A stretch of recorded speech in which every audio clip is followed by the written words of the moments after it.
From a Maryland plantation, where he was forbidden even to learn his own name, Frederick Douglass rose to become the most photographed American of the 19th century, an advisor to presidents, and a voice that would shape the foundations of a nation built on bondage.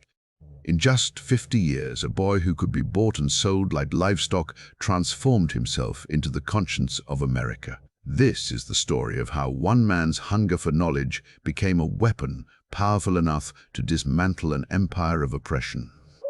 The year was 1818, and on Maryland's eastern shore, a child entered the world already marked as property. Frederick Augustus Washington Bailey, as he would later name himself, began life at Y House Plantation in Talbot County, a 350-year-old estate where Colonel Edward Lloyd ruled over hundreds of enslaved people. The boy who would become Frederick Douglass spent his earliest years watching, hearing, and feeling what he would later call the chilling scenes of slavery. The great house at Y Plantation stood as a monument to wealth built on human suffering, and young Frederick witnessed brutality that would sear itself into his memory forever. His grandmother Betsy was enslaved by Aaron Anthony, the plantation manager who controlled the estate for Colonel Lloyd. Under the cruel mathematics of slavery law, status followed the mother, which meant that Betsy's children and grandchildren all belonged to Aaron Anthony. Frederick was separated from his mother as an infant, a common practice designed to break the bonds of family and replace them with absolute dependence on the enslaver. He would see his mother only a handful of times before her death, brief visits she made by walking 12 miles in darkness after completing a full day of forced labor, only to walk back before dawn to avoid punishment. The plantation was a world of contradictions. Archaeological excavations at Y House have uncovered sherds, buttons, pipe stems, and beads, the material remnants of lives lived in the shadow of the great house. These fragments tell a story of people who maintained their humanity through small acts of creation and preservation, even as the system sought to reduce them to mere tools of production. Young Frederick absorbed these lessons, watching how people found ways to be human even when treated as property. But everything changed when Frederick was sent to Baltimore at around age 7 or 8. He was assigned to care for Thomas, the young son of Hugh and Sophia Old. Sophia Old was new to the culture of enslavement, and she made a decision that would alter the course of American history. She began teaching Frederick the alphabet. She taught him to recognize letters and form simple words. For a brief, shining moment, the boy experienced what it meant to have his mind acknowledged as something worth cultivating. Then Hugh Old discovered what his wife was doing. His reaction was immediate and violent. He forbade Sophia from continuing the lessons, declaring that teaching an enslaved person to read was unlawful and unsafe. But in his fury to shut down Frederick's education, Hugh Old revealed something he never intended. He explained exactly why literacy was forbidden. He made clear that knowledge was the pathway from slavery to freedom, that an educated enslaved person would become unfit for bondage, would become unmanageable, would become dangerous to the entire system. Frederick Douglass would later call this moment invaluable instruction. In trying to slam shut the door to learning, Hugh Old had inadvertently shown Frederick exactly where that door was located and why it mattered so desperately. The prohibition became the catalyst. If enslavers feared literacy this much, if they built laws and customs around preventing it, then literacy must be the key to everything. From that moment forward, Frederick committed himself to learning by any means necessary. He befriended white children in the neighborhood, trading bread for lessons, turning every interaction into an opportunity to advance his understanding. He studied the writing on ships and buildings, decoding the world around him, letter by letter. Then came the acquisition that would transform everything. After completing his chores one day, Frederick took money he had earned and went into town. He purchased a book called The Columbian Orator. This was no random choice. The Columbian Orator was one of the most popular books of the early 19th century, a collection of essays, dialogues, and poetry designed to teach the art of rhetoric and public speaking. It was the same book that Abraham Lincoln would study. It was a manual for how to use language as power. Inside the Columbian orator, Frederick discovered a dialogue between an enslaved person and his enslaver.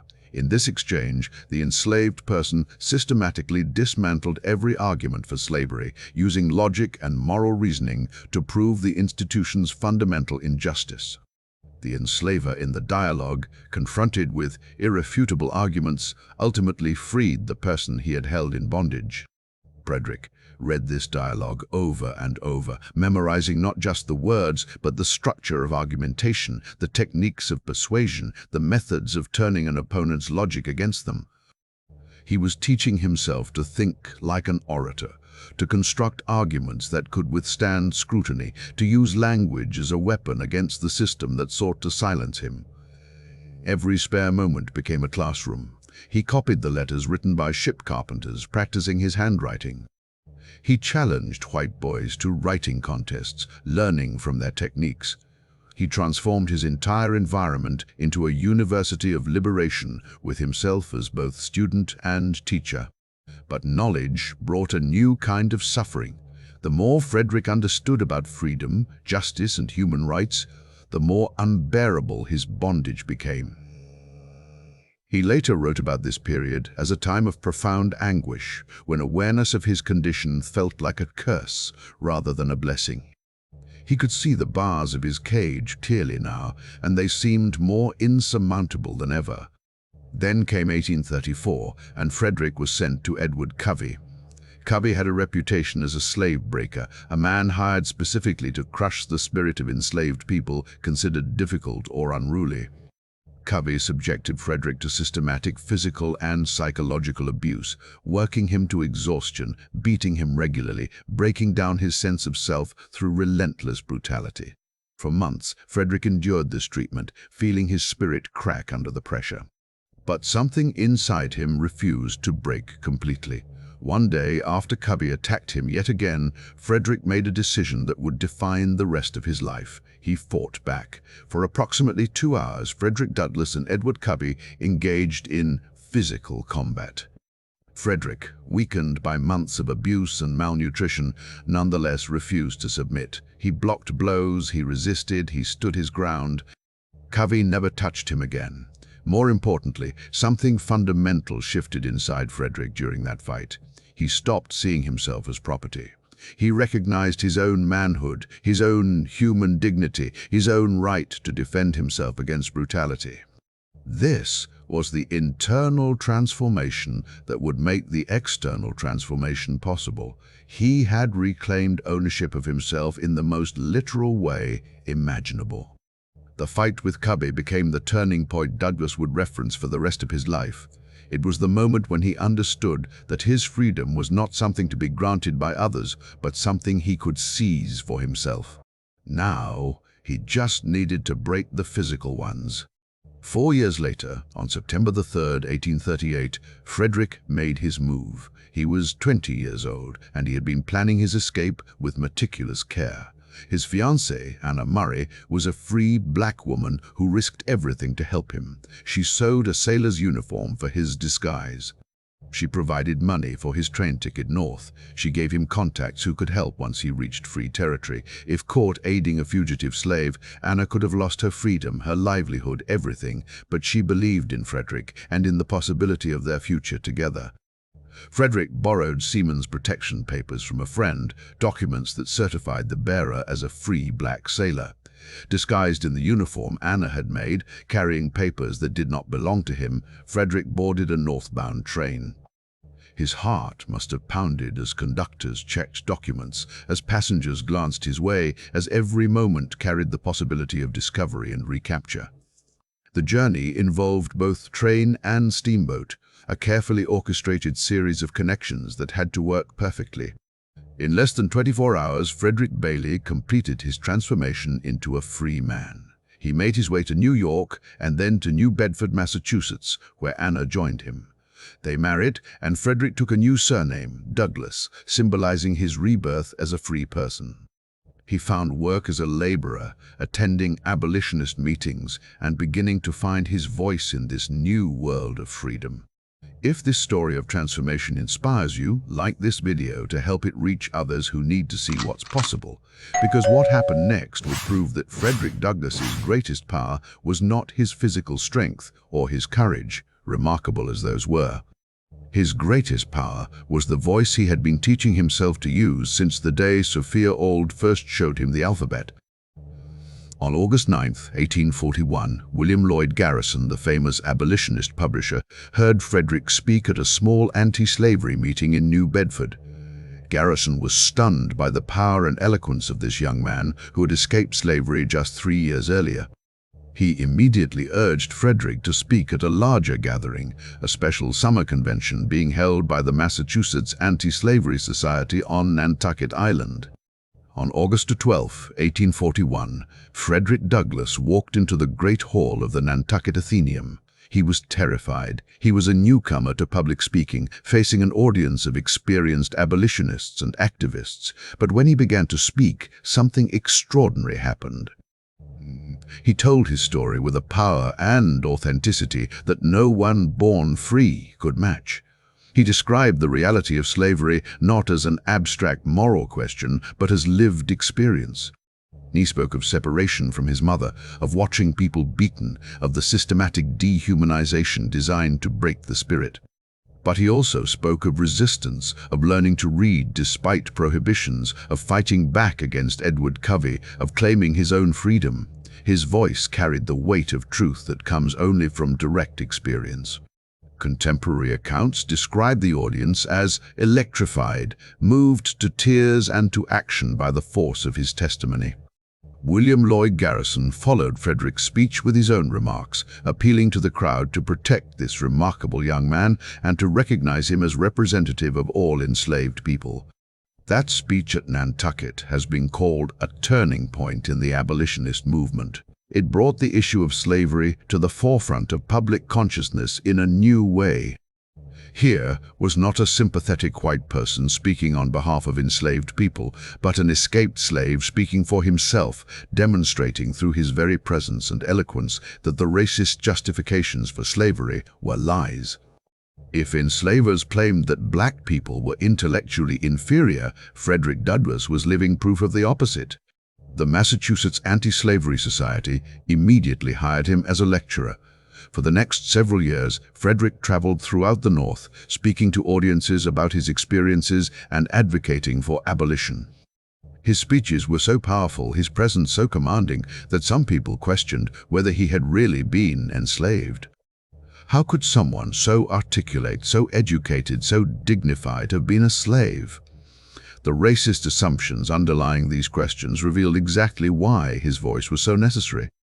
In 1845, Frederick published his first autobiography, Narrative of the Life of Frederick Douglass, an American Slave. The book was an instant bestseller, a searing account of slavery's brutality and one man's journey to freedom.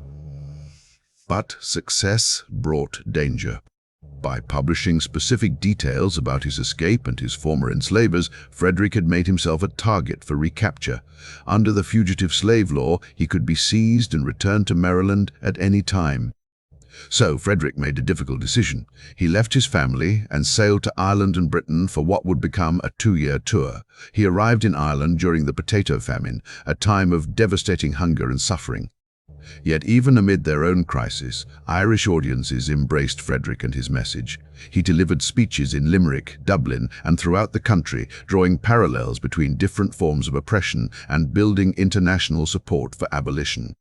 In Britain, he was celebrated by English abolitionists who recognized his extraordinary gifts. His lectures on British soil were so powerful and persuasive that the women of Belfast formed a female anti-slavery society in response to his speeches. He was no longer just an escaped slave or even an American abolitionist. He had become an international figure, a voice for human rights that transcended national boundaries. British supporters eventually purchased Frederick's legal freedom, paying his former enslaver to ensure he could return to America without fear of recapture. When he came back to the United States in 1847, he was a free man in law as well as in fact, and he was ready to establish his own independent voice in the abolitionist movement. Frederick moved to Rochester, New York, and founded a newspaper called the North Star, named for the celestial guide that had led so many enslaved people to freedom. Working with editor Martin Delany and others, he established a one-room office in downtown Rochester and began publishing weekly. This was a bold move. Many white abolitionists, including William Lloyd Garrison, questioned whether Frederick should start his own publication rather than continuing to work within existing organizations. But Frederick understood something crucial. He needed editorial independence. He needed the freedom to develop and express his own political philosophy without being constrained by the expectations or limitations of white allies, however well-meaning. The North Star gave him that platform. By 1851, the newspaper had achieved circulation of more than 4,000 readers, including subscribers in Europe and the West Indies. Frederick used his editorial voice to argue not just against slavery, but against the U.S. war on Mexico, against racial discrimination in the North, and for a wide range of social reforms. His editorial work demonstrated the breadth of his vision. He understood that the fight against slavery was connected to other struggles for justice. In 1848, he attended the Seneca Falls Convention, the first women's rights convention in American history. He was the only African American present, and one of the few men who actively supported the controversial resolution demanding women's suffrage. His support was crucial in getting that resolution passed. Frederick maintained his commitment to women's rights throughout his life. In 1866, he co-founded the American Equal Rights Association alongside Elizabeth Cady Stanton and Susan B. Anthony, demanding universal suffrage for both women and African Americans. His intersectional advocacy was ahead of its time, recognizing that liberation movements are interconnected and that justice cannot be divided. As the 1850s progressed and the nation moved toward civil war, Frederick's voice became increasingly influential.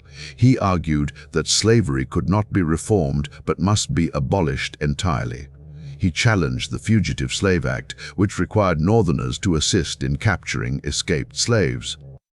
He supported John Brown's raid on Harper's Ferry, though he did not participate himself, recognizing Brown's actions as a desperate attempt to spark a slave rebellion.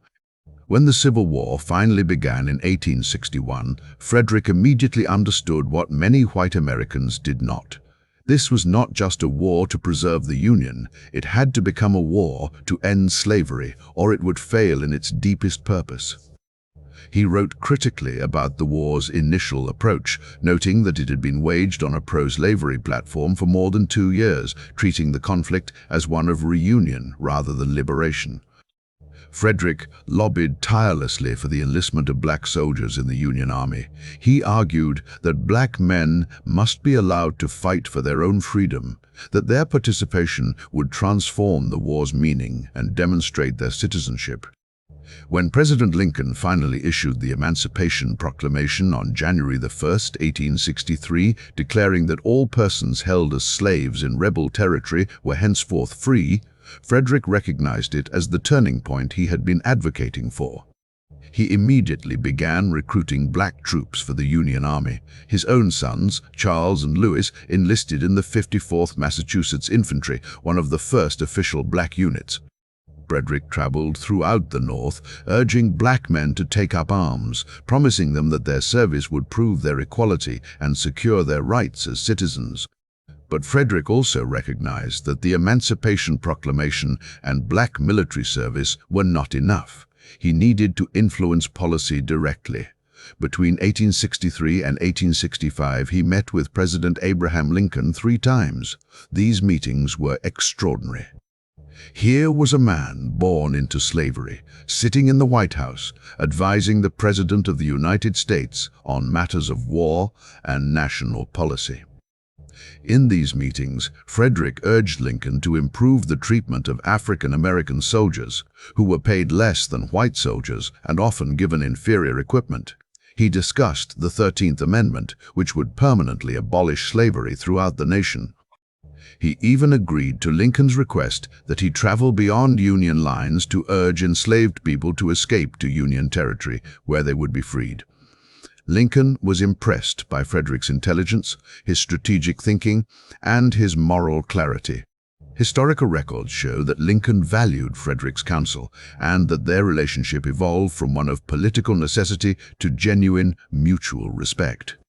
Frederick later wrote that he found Lincoln to be a man of fundamental honesty who was willing to grow and change his views based on evidence and argument. This was high praise from someone who had every reason to be skeptical of white politicians. When the war ended and the 13th Amendment was ratified in 1865, Frederick had lived to see the institution that had enslaved him abolished throughout the United States. He was 47 years old, he had been free for 27 years, and he was far from finished. The post-war period brought new challenges. Reconstruction offered the possibility of genuine racial equality, with the 14th Amendment granting citizenship to formerly enslaved people and the 15th Amendment protecting voting rights. But it also brought violent resistance from white Southerners determined to maintain racial hierarchy through other means. Frederick continued to speak and write, advocating for full civil rights and warning against the compromises that would eventually lead to the Jim Crow era. In 1877, President Rutherford B. Hayes appointed Frederick as U.S. Marshal for the District of Columbia, making him the first African American to hold this position. In 1881, President James Garfield appointed him Recorder of Deeds for the District of Columbia. These were not merely symbolic positions, they were real federal offices with significant responsibilities, and Frederick's appointments represented unprecedented political achievement for an African American in the post-Civil War era. Then, in 1889, President Benjamin Harrison appointed Frederick as United States Minister-Resident and Consul General to Haiti.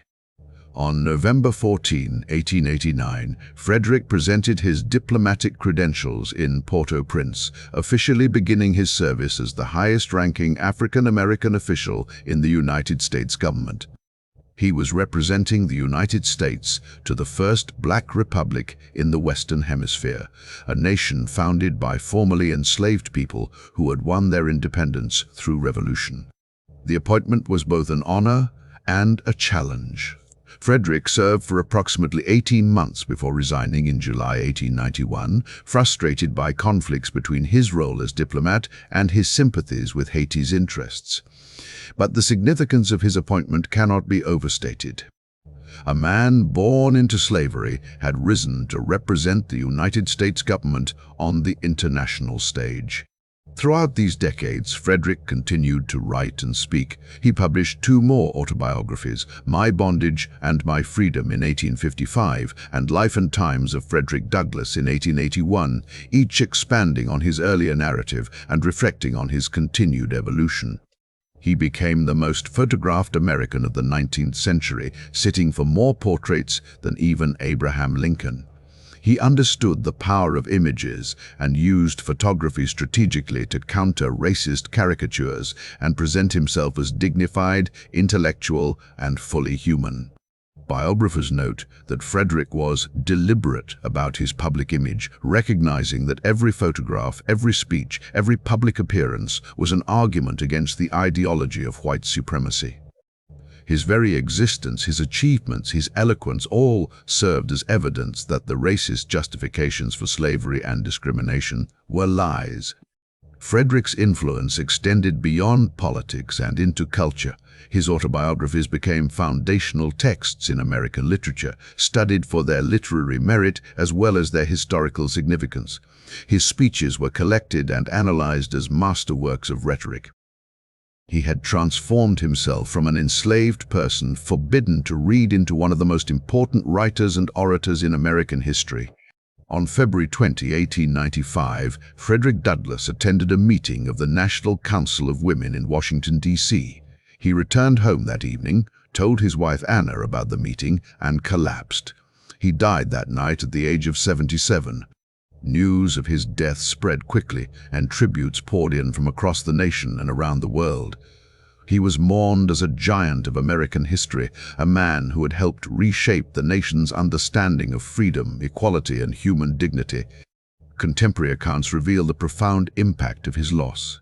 Here was someone who had lived through slavery, the Civil War, Reconstruction, and the beginning of the Jim Crow era.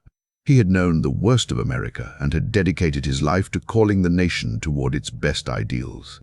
His death marked the end of an era, but his legacy was just beginning to be fully understood. Frederick Douglass's transformation from enslaved child to international statesman is one of the most remarkable stories in human history. But what made it possible? What allowed one person to overcome obstacles that would have crushed almost anyone else? The answer lies in his recognition of a fundamental truth that Hugh Auld had accidentally revealed. Knowledge makes a man unfit to be a slave. Frederick understood that consciousness itself is liberation, that the system of slavery required enforced ignorance to maintain itself. By claiming his right to education, by teaching himself to read and write and think critically, he had already begun to free himself mentally before he freed himself physically.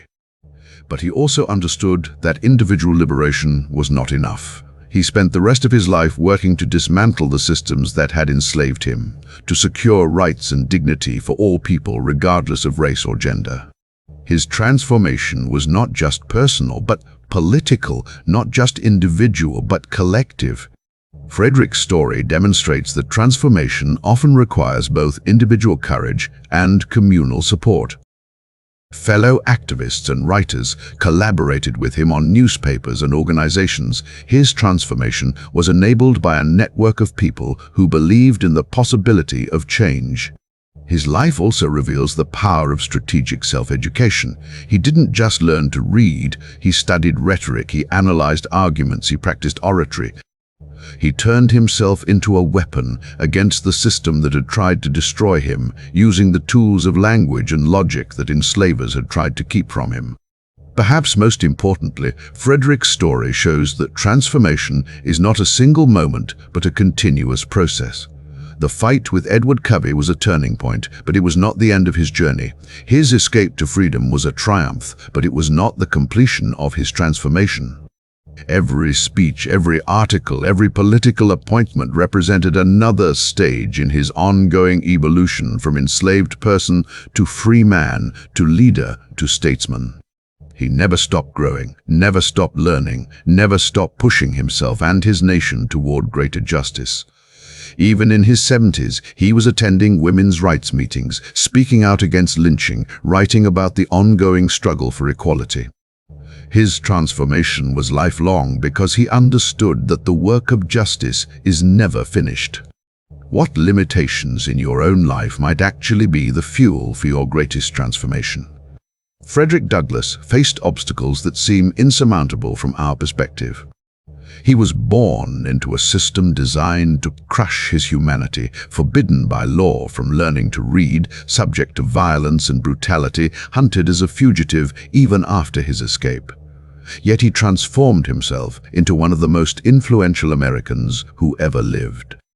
His story is not just history, it is a challenge to everyone who faces barriers, who confronts systems designed to limit their potential, who struggles against circumstances that seem impossible to overcome. Frederick Douglass proved that consciousness is power, that education is liberation, that one voice speaking truth can change the world. The boy who was forbidden to learn his own name became the man whose name would be remembered forever. The child who was treated as property became the statesman who advised presidents. The young man who fought for 2 hours against a slave breaker became the elder who fought for 50 years against slavery itself. This is the power of transformation. This is what becomes possible when human potential is unleashed against all odds. Share your thoughts below about what this story means to you and what transformations you are working toward in your own life. Because Frederick Douglass's greatest legacy is not just what he achieved, but what he proved is possible. He showed that no system of oppression is permanent, that no barrier is truly insurmountable, that the human spirit, once awakened to its own power, cannot be contained or controlled.